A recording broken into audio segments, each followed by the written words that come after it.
serving a prison sentence obtained the gun from a family member or friend. It was hard to come to a solid conclusion based on Dave and Augustus's arguments. They were two totally different people arguing for two totally different sides of a controversial topic. So I decided to visit a local high school in my neighborhood and interview a couple students about their sentiments on the topic. I felt it appropriate to help voice their opinions since their voices being drowned out by numerous debates from higher people. Walking through the crowded halls of the high school brought back a sense of nostalgia from the good old days in high school I used to have. Amongst a sea of eager teens ready to get out of school, I spotted two upperclassmen that were willing to voice their opinion on the controversial topic. And my first question is, do you feel safe at school right now in this current situation? Yes. And why is that?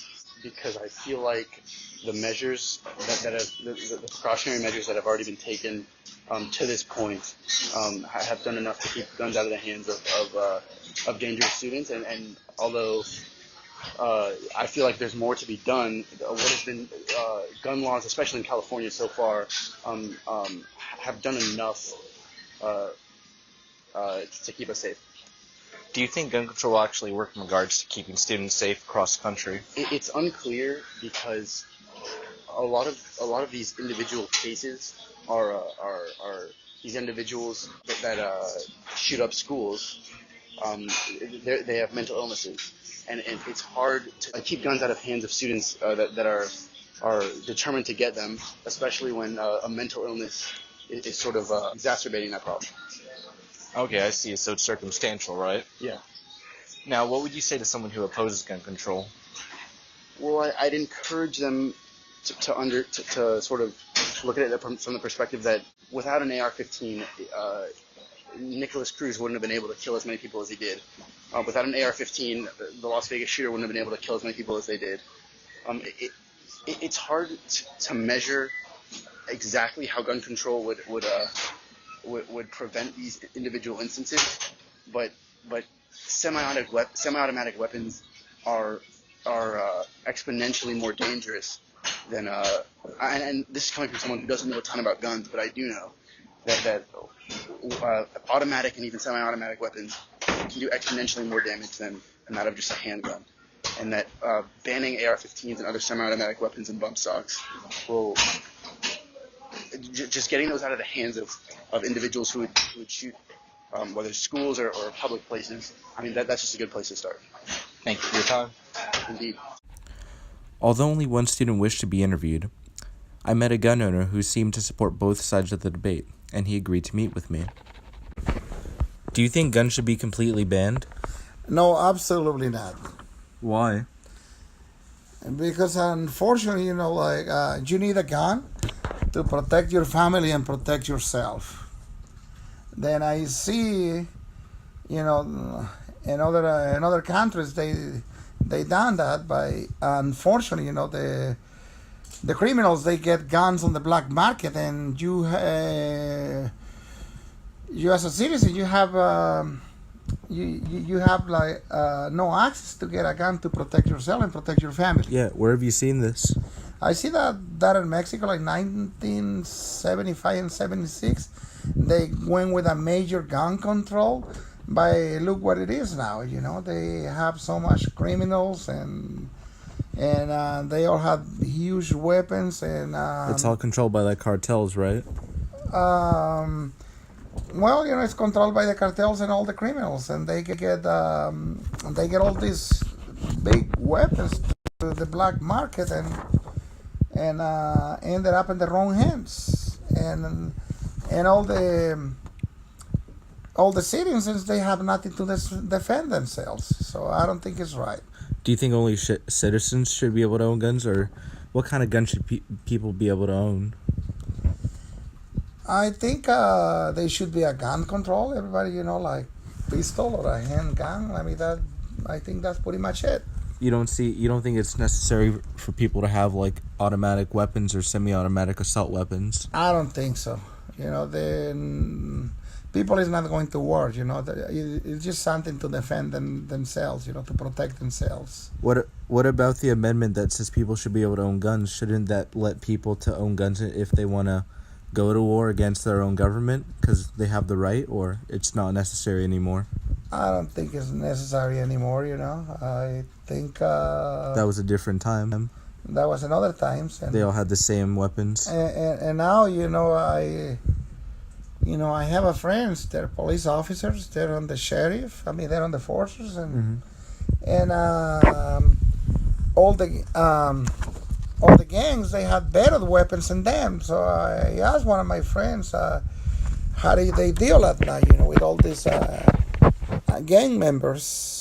And he says it's really difficult because they have to face like 5 or 6 guys, and they know they got an assault weapons with them, and they only have a pistol. So I don't think it's fair for all these police officers, to risk their lives, without have a better weapon than the criminals. So the only people that should have access to these assault weapons are police officers or people of the law to defend Yeah, against. people of the law. Yeah, anybody who's on the law, federal, like sheriff, police officers, anybody, who work on the law department. I think they should have better weapons than the criminals. Wasn't there an incident recently in Inglewood of a mass shootout? Yeah, a couple days ago, they had a major shootout. It's like 3 people dead, and between gang members, 2 different gangs.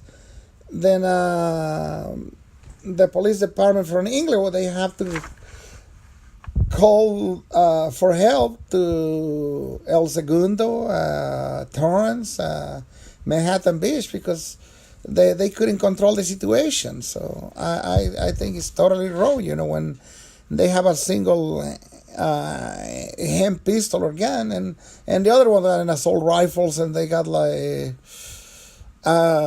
automatic weapons. So I don't think it's fair. I totally see that side of the argument. Now, how do you think people should be able to get these guns?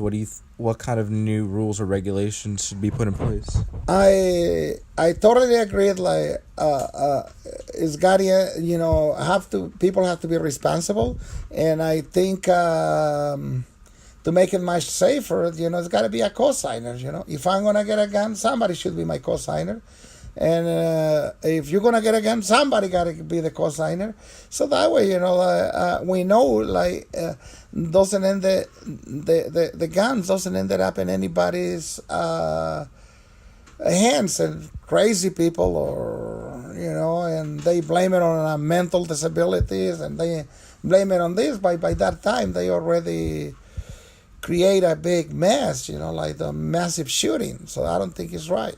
I agree with that, and I think having a cosign already takes care of the mental health issue, and I think it takes care of a lot of other issues. So there's a lot more of a watch. Besides the government watching you, you have people whose reputations are on the line based on your actions if you want to get a gun. So there's a lot more regulations, right?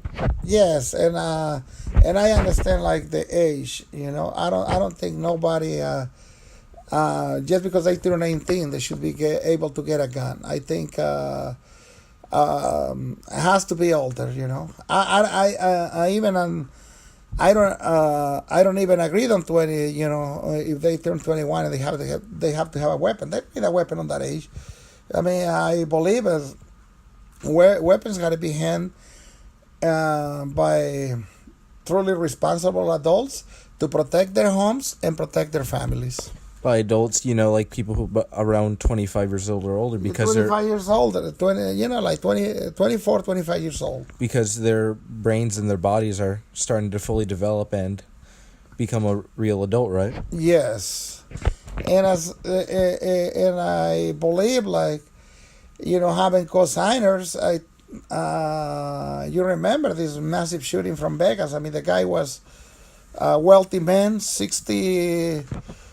I mean, 60, on his 60, 62, 65 years old, and he got more weapons than anybody on the planet. I think, like, having co-signers, that helps more, to eliminate that problem. And I believe, nobody should be able to get any assault weapons. Those assault weapons should be only on the law. Thank you for your time. No problem. 7 minutes. Although the argument seemed to be over, Dave felt like offering another few points to strengthen his argument. The last thing I want to talk about today is background checks.